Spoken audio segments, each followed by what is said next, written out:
Well, I think 5.5 years into the GDPR, what we're able to see from the various different decisions of regulators and the various case law is that there remains a focus on some of the fundamental principles of GDPR compliance, issues around legal bases, issues around transparency, issues around individual rights, and that remains, I think, a core focus and should be a core focus for organisations in relation to GDPR and broader data protection, privacy compliance.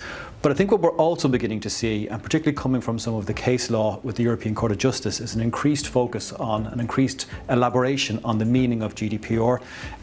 Take, for example, some of the recent cases in relation to the meaning of personal data, some of the cases in terms of the lawfulness of processing. For example, if some of your processing is legal but other processing isn't legal, what's the implication and how does that interact?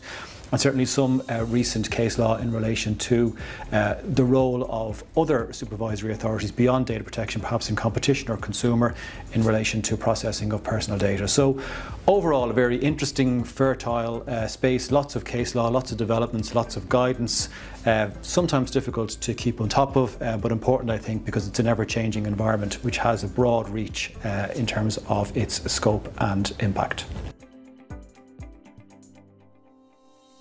The key takeaways from the data transfer presentation, from my view, are, first of all, know what your transfers are. I think that's the first step, but people can sometimes skip over that.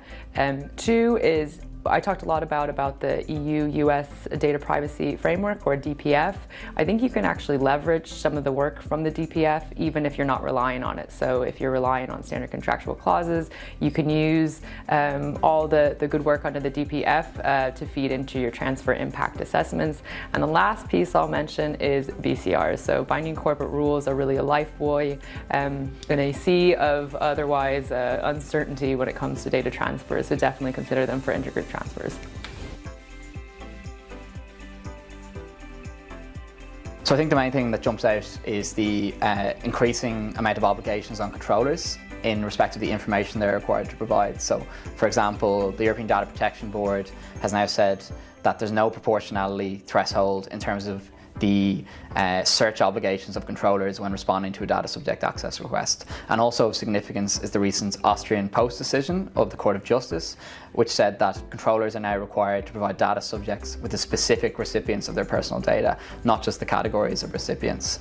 And then combined with this is an increasing level of sophistication on the part of data subjects. They're now asking for more specific pieces of information. They're calling out inconsistencies in policies of controllers and citing regulatory guidance even in their data subject access requests. So all of this adds to the obligations to controllers and makes it more and more important that they have good policies and procedures in place and are robust in their handling of data subject access requests.